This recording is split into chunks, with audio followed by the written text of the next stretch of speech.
Okay. I'm open. Yeah. All right. Well, let's gavel this to order then. Shelly George, I appreciate you joining me today. And I want to sort of talk about a lot of things today, and we can go wherever we go. I don't necessarily have an agenda for this conversation. I kind of, I've known you for a couple years now, and but kind of tangentially. But you're one of the only people in my life who's ever made me an article of clothing.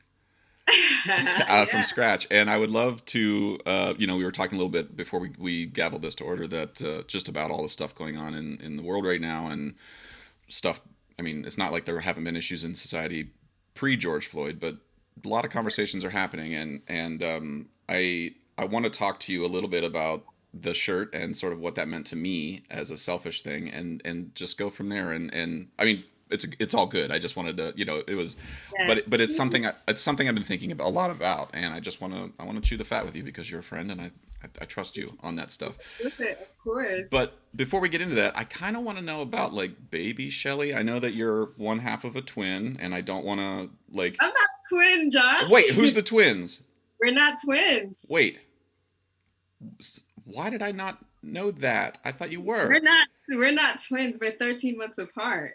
We're Irish twins, but we're not. Okay, well, okay, good. I'm glad we had this chat. Why is everybody calling you twins? Why did I hear that from every? Because I mean, it's everybody. Like they're just joking around, but we're not twins. Everybody know we're not twins. Everybody thinks No, you're they not the don't. I don't know. don't feel guilty. You're not the first though. Everybody thinks we're twins because we're so close in age. I'm the oldest, Okay. but we're so close in age, and we grew up together. We did it. We do everything together. So yeah, Okay. All right. Well, so we're definitely Irish twins. Shelly, I am so sorry. No, I it's cool. It's cool. It's All right. cool. Well, you are one half of a sister Yes, duo, and you have a brother, Bobby, yes, correct? yes. And so I met you through the pan world through BSO. I think is where I first maybe had a chat with you prior to the ICP thing. But can you take me back to baby Shelly and like where'd you grow up? What got you into pan? And I know that you're really deep in fashion too. I mean, I follow you. My wife, I'm I'm deep in everything. I'm a multi hyphenate, so a multi hyphen. I've never heard that word. yeah, But look it up. That's a new word for me too, and I'm like, okay, it's a thing. I'm this thing, yeah, yeah. basically. But baby Shelly, wow. So I am first generation American. My parents are straight from Trinidad and Tobago. Okay. Um, they came up here in their early 20s. My father was a semi-professional soccer player, football player From Trinidad in Trinidad. in Trinidad. Yes, touring, coming over here. He went to Brazil. He went to Canada. Oh. He came over here and just kind of stayed here, and got into DJing, where he started DJing, not professionally, but like on occasions because he was still taking on his soccer career.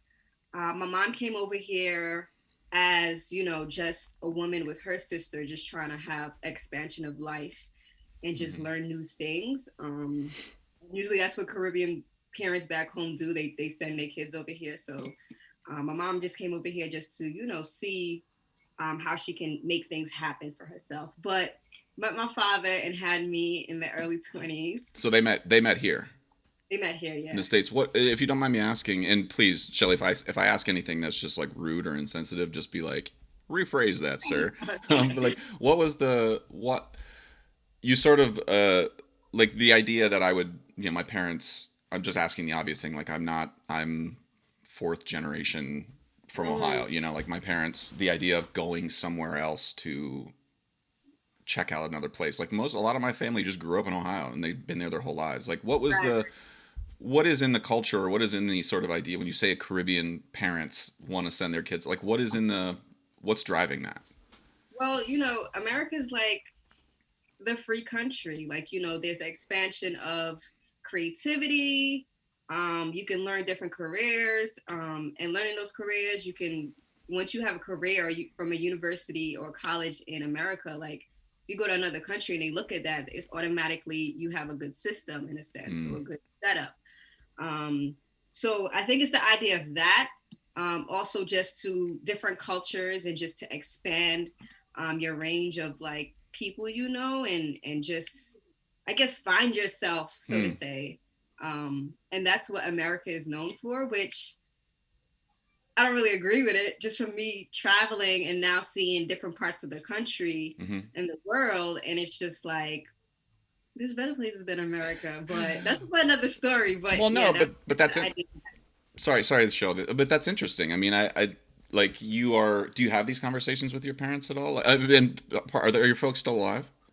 Yeah, they are. And do you talk about these issues with them at all, or is it? I mean, there's things I don't talk about with Um, my mom. Is there things that is this some of this stuff off limits for them, or like do you chat about that at all? it don't come up like direct, but it'll be like, well, hey, like, this is how, not in a sense of like they don't know things now. Like, obviously, like they've been here for over like, how old am I? Like Mm-hmm, 28. So, mm-hmm, like 30 years they've been here. So, obviously, they got used to things, but like, I guess some setup of like how things should be. And that just brought up C of this, I guess, one set minded brought up C, so to say. I'm just like, no, we can think outside the box here. We mm, can go this direction, we can go that mm-hmm, direction. If that don't work, what's next? Like we can figure it out. There's different ways we can take, so to say. So um, we talk about it in that mm-hmm, sense, just so we won't stay in the same one track mind. mm, And also trying to just change that generational curse of just being one track minded, so to say, and not saying that, being dumb or illiterate or anything, mm-hmm. but just like, you know, taking certain steps where there's like ways we can just like move around. And that's what being over here it has different foundations with setup where you can take different routes to go. And I'm not talking about any specific situation in certain but just a general, so to say, general conversation, as in maybe resources and necessities, or Mm. just choices of where we want to live, or just little general things that we have to do on a day-to-day basis. I mean, it's interesting. I mean, there's been a lot of I mean, especially since Trump got elected, there was a lot of chat around immigrant populations, and I think a lot of the focus was put, and not wrongfully so necessarily, on border populations like Latino populations are sort of when you say the word immigrant, people think Mexican. Yeah. Like that's the sort of Yeah, like your head goes there quick, and exactly. that's a bit of a broad brush for me to even paint with. Like, but like Trinidad is an immigrant country itself. Like there's populations of folks from all over the world there. And then the idea that you're also then another immigrant to the United States from an Yeah. immigrant culture to or a culture that was built off of immigration, some of it forced, some of it natural. Like I'm curious, like what were the differences? Did your parents ever talk about like what were some of the things when they got here they're like, "Oh, oops, like that isn't at all what I thought it was going to be like." I think it was a culture shock. Mm, I don't think it's a conversation you really bring up, only like when stories come out at family time or at dinner, where it's just like, oh, we did this and this is what happened. But I also think that their life changed very quickly because they had me. It's like my mom came up at 20 and had me at 22. So mm, by the time, like, trying to party and just trying to figure out things within 2 years, now you have a whole child and your life change. yeah. And also, too, being, from another country, it's hard to get employment. So just trying to figure that out. And then my sister came right after 13 months, and then my brother is 5 years later. So it was straight just kids after, just try to now figure out life around kids. So that's basically what it was. Mm. Is there any chatter in the community, in the pan community, or just in the Caribbean community about like I'm projecting some of my own perceptions on the way the media talks about like immigrants and just like you guys are there's a whole batch of people you're not even mentioning in these conversations, and I'm only saying that because my experience in New York is like holy crap, there is a huge Caribbean immigration Yeah. population here. It's like the biggest Trinidadian population outside of Trinidad. It's like London and maybe Toronto. It's like or Miami. Mhm. And is there any sort of I have this perception that there's the Caribbean populations being left out when we talk about immigration. Are the issues of immigration affecting the Caribbean population in the same way that they're affecting Latino populations? I'm sure, yeah, definitely it is. Like, I'm sure that it is being affected in a large way, but it's not really talked about, to be Mm-hmm. honest. I think, everybody's just like, okay, we'll find ways to get it. Um, and some people don't have ways to get it, honestly, because the resources are limited. Mm-hmm. But there's not really a lot of chatter. Like, you meet someone that's also Caribbean, and then it kind of comes up in conversation months later, like, oh, my parents also Mm-hmm. We won't say immigrant, but they also wasn't born here, so to say. And then it kind of just dies out from there. It won't be like, well, here's how things went. This is how some like advice I can give you, or Mm-hmm. we kind of talk about the struggles because we know there's limitations to it. But it stops there. Mm. Well, I'm just asking these questions because I'm trying to figure out like where, like I said, I'm not an immigrant. I have no idea what it's Right. like. The farthest I ever traveled as a 19-year-old kid was to Trinidad, and that was like my first time in another country, and so I'm really trying in the context of the larger societal conversation, just trying to be like, what I know I'm missing something. I know somebody's not telling me something. I know that when I walk into a pan yard, everybody, I mean, it's very welcoming. It's a big familial, but because of my position and my color, my skin, all those things, there's just certain conversations that don't happen around me. And Yeah. I want to, not that I want to be like, tell me, tell me, tell me, because but it's like, I just want to know, like, what am I not hearing? And how am I basing my views off of things I'm not hearing? Well, yeah. I mean, it's to be honest, it also it's kind of like nobody.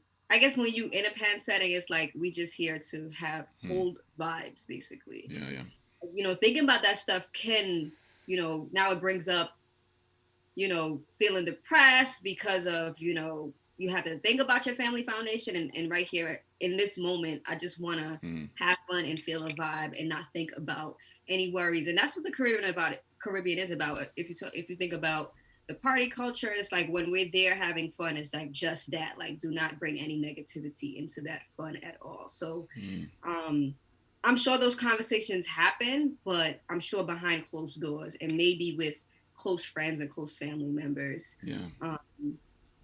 Um, I'm about the resources of where they can go get this information. I'm not sure if it's limited, because now we have the internet. Hmm. Now we have forums and blogs we can go to find steps to get into that process. If there's other ways, Hmm. I just don't know if they're using those resources or they Hmm. know of those resources, so to say. Well, sorry, I got us diverted there. What so your mom, your dad was a soccer player, but he was DJing. Like, did either one of them play pan when you were growing up? Like, No, so being in the DJ culture, my father knew also pan players. okay. So I'm from Jersey. Living in Jersey, there was a big pan community in Jersey. Hmm. Um, and I don't want to say the names wrong, and the names is not coming to me right now because I'm getting old, Josh. But How old are you? Stop it, Shelly. What are you, like 29? yeah, but Wait, you are 29? it's called Pan Jersey. There it is, Okay, Pan all Jersey. right, all right, all right. But obviously that was a foundation of something before, and Hmm. Jersey was also extension of a big party community from New York to Jersey. There's also a big Trinidadian culture in Hmm. Jersey as well. Hmm. And my father was a part of that, being a DJ, knowing these musicians and these panists, and being in that world and hanging with these people. So basically, the soccer players and the DJs and the panists and like everybody just hangs together as one. And also, my father Hmm. had a clubhouse, a sports clubhouse, which everybody just came there and kind of hung out. So us being young and going to these functions, going to these parties, Hmm. um, and seeing these bands play, I think it kind of just was like, oh, there's a kid program for me and my sister. I don't think my brother was born, but he was super young. Hmm. And yeah, like we kind of fell a part of the program. My first pan actually was a tenor bass that I played. I So I played that. That's an odd first instrument to start with, It right? definitely Like, is. I could think growing up, I'm just like, okay, that's definitely an odd instrument to start with. But yeah, I think it was just the pan available and mm, I hopped on it. So yeah, so just being in that community and just starting young there and then mm-hmm, having these amazing music teachers that also are panists mm, that played pan back in Trinidad, and even played with some bands in Trinidad, in New York, back in the panorama scene back in New York. They was teaching us music theory and uh, teaching us songs and the foundations of scales and the whole nine. And then we would go on gigs at a young age. So it Mm. was a found group. Um, I think I started playing pan at like 14 years old. I had to be Whoa. that old. I mean, Yeah, what this? You mentioned something about. You said, sorry, New Jersey. What was the name of the band again? Excuse me. tan jersey. Pan Jersey. Like the phenomenon of like Panorama Steel Band stage side, and then the children's program or kids programs as the funnel to all of that. That's really common, right? Like that's a very a generationally comprehensive approach to the steel Right. band. When you go to Trinidad, you see 70-year-old women playing the bass, and you see an 8-year-old kid playing double tenor. You know, and is that am I is that something that's just well? I know that women haven't always been allowed in the steel band, but generally now is that a pretty common approach? The like from young, youth to age or youth to I'm not even saying this right. From young people to old people. Um, I feel like in Jersey it's died out Mm, because I don't know if any pan, even before the pandemic, I know they were trying to start programs hmm. with young people trying to create that same foundation. But I feel like it died out in Jersey. Obviously, I'm not too sure about the Brooklyn scene, Hmm. um, but I feel like talking about home is definitely died out because I remember just being in that program and seeing kids come in and out. The kids that stayed and I grew up with, and we became family, and to this day we're still family. Um, so that definitely was a thing where it was just like start from the kiddie program and then stage side, and then you go to Panorama as an accomplishment, so to say. Right, right. It's like the last class, like you've Right, graduated to right, Panorama. right. What's that? I mean, I've noticed it at like Crossfire. I think had a similar program. I think, and then Cassim. I know Travis that they have a similar youth program. Mm-hmm.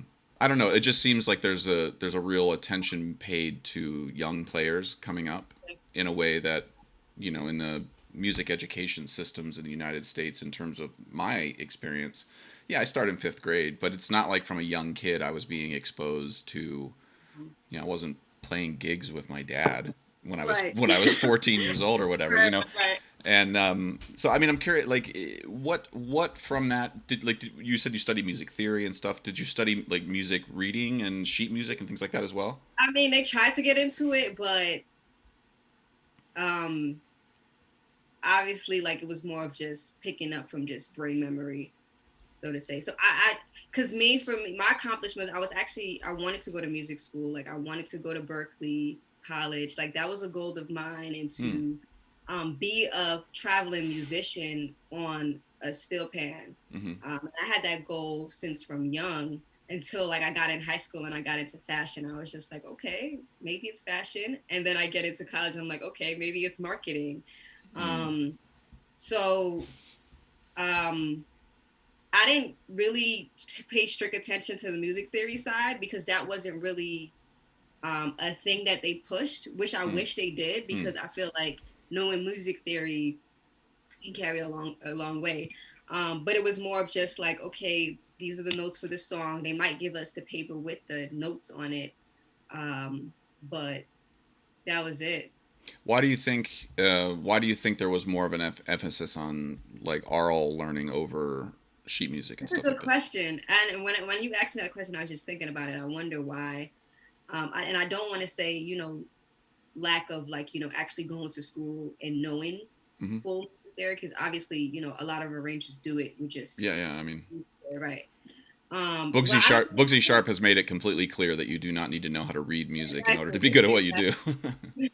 exactly, exactly. I don't know. Maybe it's like a cultural thing because the same thing happens back in Trinidad. I'm sure more bands now use music sheets, but it was just started from just the root of like brain memory, where it's just like here's the notes and we practice it together, and this is how it sounds.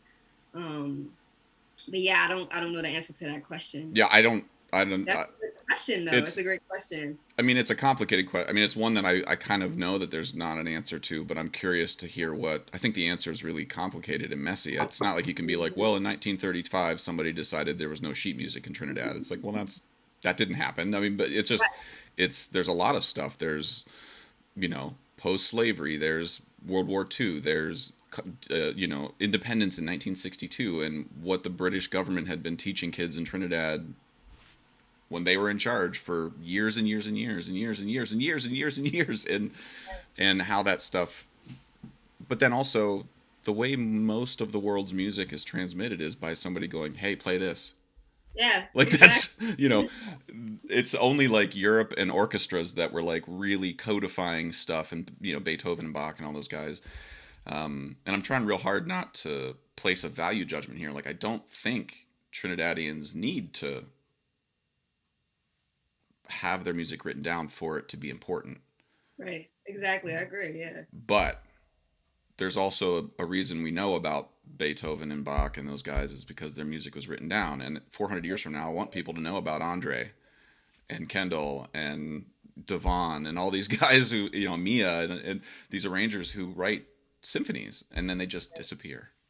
Right. And that Right. breaks my heart because even if nobody could play them because they're really difficult, like that's history. Yeah. And I want somebody to crack open a PDF in 400 years and be like, what the hell is more soca? Like I want to know what that is. Oh yeah, I agree. I definitely agree. And technology has changed things Hmm. where people are pushing more to make sure that it's written down. Hmm. There weren't no computers or um, recording studios back in the day where that can happen. So I'm glad that this generation is changing things and they're trying to do things differently. Well, and this generation of arrangers too, like I know, Sheldon Thwaites and Andre White with the Arrangers Corner, and Larnell Lewis with the Engine Room. Like, there's a lot, and Devon has his podcast too. Like, there's those things did not exist when I was in school. Right. Like, I would have had no idea. And the pandemic too kind of just forced it as well, if we think about it. Mm-hmm. Because obviously, like we all were forced to just put everything online and to create another stream of how am I going to talk about this thing and still feel that vibe. And yeah, that definitely pushed it, basically the COVID. Well, we Which, all, I mean, yeah, I mean, that was the thing that was the most heartbreaking for me about, like, okay, so Carnival gets canceled. What little I know about Caribbean populations and my experience of being allowed in those spaces is that everybody prioritizes being around other people almost more than anything else. Like yeah, you said just earlier, vibes, like being next to the person you're beside and dancing and sharing a drink and, love, yeah. you know, giving somebody shit because they're skating. Like all of those things are really crucial and none of us could do that. Right. And I'm very curious psychologically what that does to a population or what that does to a community. Like either panorama coming out of this is going to be like super boring because we've all been traumatized and destroyed by this last year and we're all going to be like, oops, we should just stop and do something else. Mm, Or it's going to be unlike any other panorama that's ever happened. And we're entering a new phase of stuff because there's something about our brains that have been cracked open with this. right. I'm hopeful it's the latter. I'm hopeful it's the thing that, but I hope we don't come out of this and Boogsy's like, I got nothing. I don't know. Like, that would be a real heartbreaker. Hope so too. Yeah. But, well, let me ask you. So, fashion. What you said you got into it in high school. Yeah. What was it that got you into fashion, and what particular area of fashion are you into, if there is one? So it's so funny. So I went to a vocational tech high school Hmm. where you learn a trade, and I learned advertising design, which had nothing to do with fashion. It was Hmm. just um, really drawing and art history that I did as a trade. Hmm. Um, but getting into high school, and I think also too, which plays a big part, is the Caribbean culture. Like we're really into fashion, Hmm. not maybe American fashion trends or Europe fashion trends, but we like color, we like style, we like structure, we like movement. All of that play a part in the culture. And I always think about this. I'm like, where did it come from? Where all of a sudden I love culture, and I mean I love fashion. Excuse me. But in high school, I just started, buying stuff because I got my little job and I got my little money and just putting together color and pieces. Mm. And everybody knew me as the best dressed in high school. And then seeing that I can actually, like, style someone, like put pieces together and style someone, that became a thing in my high school, maybe my senior year of high school. And I started doing small gigs, doing styling, maybe Mm. for just like local friends that had video shoots or photo shoots. Um, but then as I got in my 20s, I started to think, going back, because obviously between then and now, where I am now, my fashion experience has grown, but it also stopped in a certain place. And I'll talk about that soon. But Mm-hmm. just going back now and thinking, like, okay, where did I get my fashion sense from? Where did this come from? And now the pandemic too has forced me to talk to my grandmother, who's back in Trinidad. Mm. And my grandmother was a seamstress, and my grandfather, which is her husband that passed away a couple of years ago, he was a big seamstress in Trinidad as well. Mm. So now having these conversations and looking at photos back in the day when she did come up here, or when I did go back home, and how she used to dress and how she used to take pictures and how she was photogenic. This is where I got this from. Basically, this is where it came from. So it skipped the whole generation because my mom and my parents is not like that. But from my grandmother, where I get just that fashion sense from and putting stuff together. And to this day, like, she will get on a Zoom, she'll go somewhere and she'll be decked out, dressed up, ready to take a picture, posed up. And my grandmother's like 80 something, 70 something. I can't remember, but this is where I get this from. But between that of high school and now, you know, I didn't know what I wanted to do in school, graduate in high school. So I went to community college, and I was always the person where I was good at anything I did. Mm-hmm. So I believed that I didn't need to go to school. Like, I didn't need to go to college to, and this is me being a rebel, since now I see, the actual uses of college. But young, just saying, like, I didn't need to go to college because I had this talent in something. It's either I go the music route, but with the music route, I don't know music theory. So getting into and being accepted into these colleges, I needed to know how to read music, but I didn't force myself to do so. It was more of just knowing where my hands go and brain memory with the steel pan. As far as fashion, is just also hands-on, picking up, knowing what colors go and what trends are in, and knowing what look good on a body type. And then eventually going into actually sewing and doing seamstressing. But I just thought I can do that on my own. That's why from an early age, I had a lot of side hustles. I was just doing things for other people to just have that experience of, broadening my skills, so to say. Also having internships in New York City, the biggest fashion empire, and, learning the ropes of that, and what designers was doing and what manufacturers they were going to and how they was, picking, resourcing their fabrics. All those things I learned from just those experiences. I mean, everything you're saying, I mean, I'm curious, is there anything in fashion, like you say that you're talking about, like, reading music in music theory was in your head a little bit of a barrier to getting into a music school, right? Like, I think I understand. I think, yes, that's a tiny bit true, but maybe not as much as you think, because most music schools, like, if you come in and you're a badass and you have, you can't, like, I couldn't sight read when I came to school. Like, I had to memorize everything. I could read the notes slowly at home, but I had to memorize everything. And my teacher put up this note. He's like, okay, let's read this Bach chorale or something. And I just was like, nope. I can't do that. I don't know what you want me to, I can read music now, but then it was an issue. But it is a big thing. Like, you're going to be immediately first day at school, you're going to be put in an orchestra and somebody's going to give you sheet music, and it's like, oh my god. In fashion, is there anything like music literacy that could be a similar barrier in fashion, or like if you walked into you know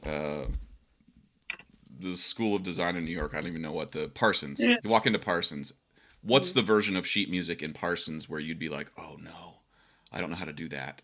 Like, does that exist in fashion? I think, yeah, there is. For me, it would be pattern making. because that's the foundation of how you piece together a fabric, piece of, a garment, so to say. Mm-hmm.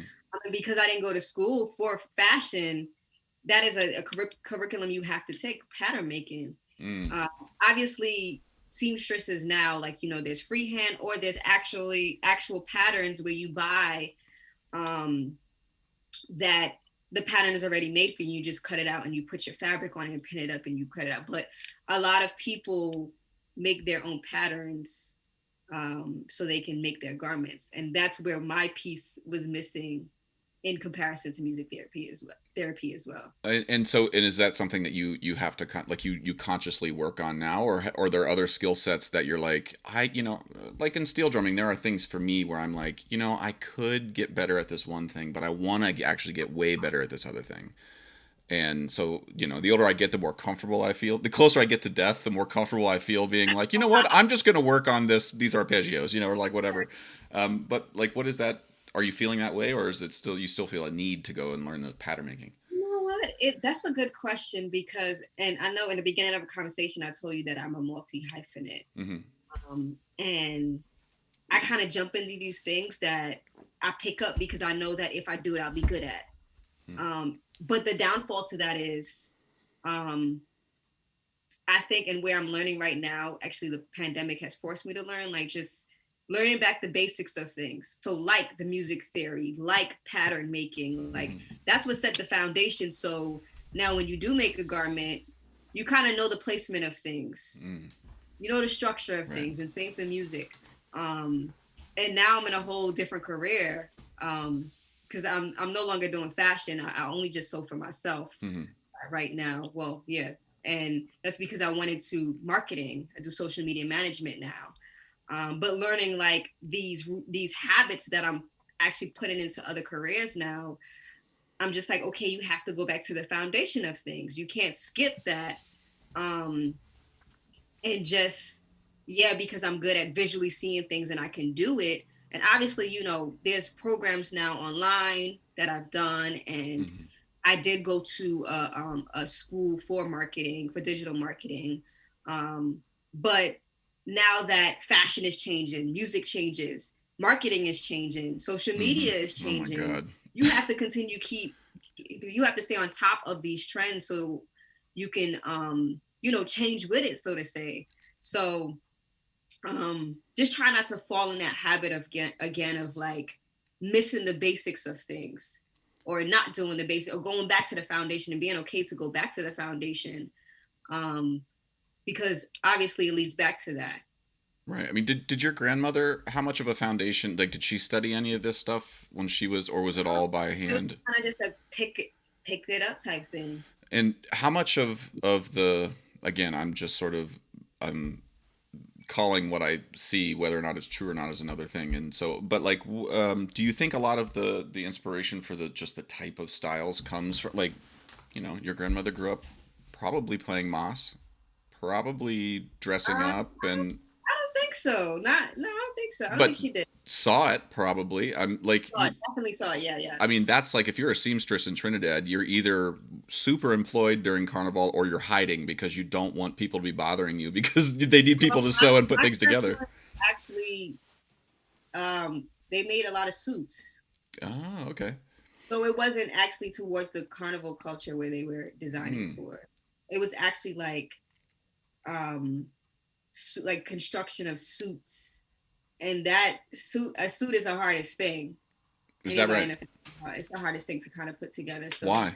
I don't know why I feel that. Like that's like saying like like a lullaby is the hardest thing to write. I mean, maybe that's true. Maybe writing a lullaby. I mean, it's like a suit is one of the most standard like. Well, I guess that as I'm saying that, I'm like, of course, that would be to do the thing that's the most standard is oftentimes the hardest. A suit, if you think about it, it's just so many, not a lot of pieces. And I could be wrong because I'm not a suit tailor. But I know for me and just seeing, I know a lot of designers don't make suits. Kind of like you'll see more of like dresses and skirts and pants, but a full suit, there's a lot of moving parts to it, I should say. And then obviously now you have to tailor it to the person's body because now it's having a certain look, it needs to look on that person. And when you say suit, are you saying men's and women's suits as well, or like? Because if you think about it too, back in the day, people were wearing suits like all the time. You'll go out and you'll have a button-up shirt with a suit pant on, some slacks on with shoes. That was the style back in the day, and you wear your sunshades, or you that was the stigma of what you would wear back in the day. If you see those photos, even over here across in America, those it was the thing. It was just that clean cut suit look. Even if you wasn't going to work, even if you wasn't a businessman, you had on some slacks and a button-up shirt or a nice T-shirt with it.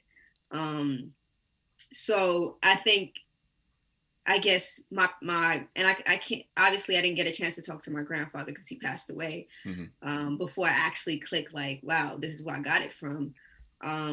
But I'm sure it was just a thing back there that they picked up. And that's really interesting. I want to ask you about the shirt you made for me. Yeah. Can I? I was really nervous about wearing it, Shelly. Why? Well, first of all, it was beautiful. Thank you. Because I was going to a wedding in Trinidad Yes. where I was going to be, and I want to say this to you because I trust you and you're my friend, and we're not like great friends. We haven't known each other our whole life, but I was going to be the only white person there with my wife. Okay. And when you sent me this shirt, I was like, this is amazing. I can't possibly wear this, or people are gonna, this isn't mine. You know what I mean? Like, you made a print that I'm, I don't know how to say this, Shelly, without sounding No, like listen, I understand. do you understand what I'm trying to say? At least, Yeah. like, if I had never worn anything, clothing had never meant anything to me the way it clearly did to you when I got it. I was like, oh fuck, like I don't ever think about clothes that way. I don't ever think about. I've never asked anybody to make me anything, and so like I initially had this thought of like, I've made a mistake. I've culturally appropriated something. I've asked somebody, and I'm saying all this like this is just my own insecurities. And then we went to Trinidad. Went to the wedding. I wore it, and then I did something and blew out the armpits. Like, I reached to get my shirt, my steel drums or something, because I was packing them up, and I went and changed my shirt. I came back. Everybody in the room was like, "Where's your shirt?" They were so mad at me. Like, and I was just like, I feel like I can't. I don't know what I'm doing anymore. Like, anyway, I just Yeah, wanted to get. before we get into this, do you still have the shirt? Yes, it is. Okay. It is. It's in my closet, but I haven't. Which again? Have I? I had no, because I blew the armpits out. No, but I mean, you can send it back and I can restitch it. Okay. All right. Yeah. Well, I'll do. Anyway, I just wanted to say first off, thank you. Obviously, like, I appreciate you doing that, but I just wanted to be like why. I feel like such a dumbass for even saying this to you, Shelly. Like, but that was what. Did you have any qualms about making an African print shirt for me? No, not at all. Um, Clothes has no color, I should say, and that's kind of like a um, oxymoron, so to say, because it is colorful. Mm-hmm. Um, but no, I think when people of different races ask to have something that's a part of my race, it shows appreciation. Hmm. It shows that not that you want to fit in and you want attention drawn to you, but you have appreciation for it, and you enjoy the color, you enjoy the culture, you enjoy the vibes that come with it. So I didn't think of anything when I put that pattern on the shirt. We all have the same body types. You're extra large. Depending on the day, yes, I feel it might be extra XL plus, but It's the same pattern that the next person who is extra large would wear. So, I didn't have any thoughts like, it was more of an excitement. Like, okay, Josh is gonna wear this. I gotta make sure it looks clean. I gotta make sure it's ironed. I gotta make sure that, because I think the print was kind of like it was like a pink, but it had a certain print on it, and I was like, okay, this has to go in the center, because if it's anywhere else, it's gonna, throw off the shirt, and the arms have to look the same. Like, just the placement of it had to be right too. And Hmm. just when I did sew, or even when I sew for myself today, and which I guess got me into the fashion world. I'm good at visualizing how it will look Hmm. on someone or on something. So making it and cutting it out and stitching it, I'm visualizing, okay, if Josh put this on, this is how it's going to look on him. This is how the print would look, Mm. and where it will be placed, when he puts it on. Well, I really appreciate you just letting me say what I said, and I appreciate your answer. And I want you to know that like I will no longer harbor any fear I hope so. This about will be asking good to you for know. anything. But I, just I say that because there's a real and there's a real there is a lot of fear out there. I think from people and of not wanting to mess up and not wanting to insult anybody and not wanting to do the wrong thing. And I have that. I have those. I don't want to do the wrong thing. I don't want to be perceived as some guy who's just like, look at me, I'm wearing the colored shirt, and aren't I one of you now? It's like, no, that's not my intent at all. But anyway, between you and me, I will never ask you that question again. Whether or not you had any thoughts on that, Yeah. because it's important to me that people don't have fear. And when I remember you were one of the first people I think I asked about your hair, and I know that's a thing too that in these discussions a lot of people can get really heated about, Right. Right. mainly because people don't know the history of about behind African American hair and what are what are the why the styles exist. But that was the first thing I noticed about you when I walked in the room is you had this insanely gorgeous weave in at the time. And We. see, I'm even saying the wrong word. Wait, what did I have braids in? Like real long braids, yeah. Like, Okay, that so it wasn't weave. yeah. Correct me, please. Honestly, it's extension. So weave Got it. would be Okay. more of like, stitch or a part of, Mm-hmm. a lace front or something, or Uh-huh. um, but it would be extensions. You'll call it extensions. Okay. Yeah. Yeah. Like I, like I, but I felt like in that moment, it's like what I loved about or why I felt comfortable talking to you about that stuff initially was like, this is someone who really, really cares about that. And it looks amazing. And she's clearly spent a shitload of time on it. That's awesome. Like, but like, what is can you just real quickly, like, what is the next week I came to rehearsal and it was completely different. Yeah, I mean that's the thing. you know, We love changing our hair. well, We love. can you just talk to me like I'm too, like for somebody who hasn't, I was 18 years old before I understood that a black guy couldn't go to a white barber for all of the reasons, but like nobody had ever. I just didn't. I mean, I was like, hair is hair, right? Mhm. I mean, Right. this is the same as whatever. Clearly that's not true, and there's all the reasons why. But like, can you just talk to me like I'm too? Like, why is hair culture, and maybe only talk about it from your perspective? Like, why is it important in the community? I think our hair really makes us. Different hairstyles. We feel different. We look different. When we have our hair done, there's kind of like a sense of more confidence, like because it's clean.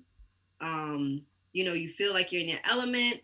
Um, and I think it's a huge thing because we really have to take time to take care of our hair. There's Hmm. different hair types. My hair type is different from someone else's hair type. There's short hair, there's long hair. Um, yeah, there's a whole nine of differences in hair, and we all can't use the same product and get the same results. Hmm.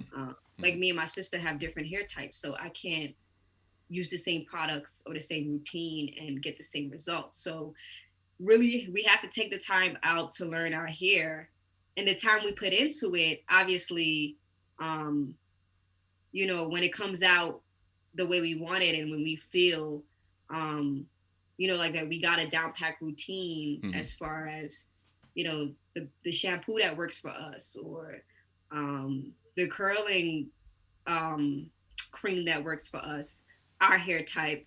Um, just knowing that we put all that time into it, that what kind of makes it more of a just a confidence for us.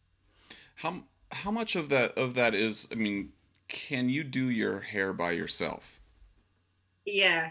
I learned that at a young age, having a sister, and she could do my hair and I do hers, and then just growing up and just as a kid, I don't know if kids do this now. I don't Mm-hmm. think girls do this now because there is hairstylists, Mm-hmm. and there is some women that don't know how to do their own hair. They will go to a hairstylist, and then they have shorter hair, so sometimes you can't do your own hair. You have to go to a hairstylist. When I had my braids in, Mm-hmm. those I think my sister did, but there's some braids where you have to go to a hairstylist, even if you are your own hairstylist that Mm-hmm. you can't do on yourself. Um, so, yeah, Yeah, I mean, sorry. I mean, it's all just stuff I don't know about, and I see importance placed on things. You know, when I walk into a pan yard, I see a lot of things that are different from the culture I grew up in, and I'm just when I see cultures place importance on certain things, right. I'm curious, and it doesn't, there's no value judgment. I just want to be like, why? I mean, you spend so much time on that. Like that. You could do many other things. Why that? And I appreciate you. I just appreciate you talking through that stuff. What in like for you as a someone who is, and if you don't mind me asking, how old are you? 28. I said okay, so you're definitely not old. You are not allowed to. I'm gonna be 29 this year, but yeah, You are it's close. not allowed to say you're old. I'm 41. So, what as a 28 as at Shelly at 28, where did you think you were going to be when you were 21, and where do you want to be when you're 38? Good question. So when I was 21, um, I think I graduated high school at 18. Um, my networking circle was expanding for me because Mm-hmm. that's where I wanted to be in fashion. So I was with the right people and I was trying to grow that and figure out, okay, where I want to go exactly. Um, and me at 21 was just trying to figure that out, figure out how will I reach my goals at 25, which at 25, I wanted to be in the fashion industry. I wanted to be married already. I wanted to have my career and just have things pumping and be on my own and thriving. Mm-hmm. So at 21, it was just like, okay, how do we make that happen? So it was just trying to figure that out. Mm-hmm. That didn't happen at 25 because life has a different arrow, Yeah. but I am happy and I am content at 28 with the decisions I made. Are you Uh, married? no, I'm not. Okay. All right. No, I'm not married. I'm not in my fashion career.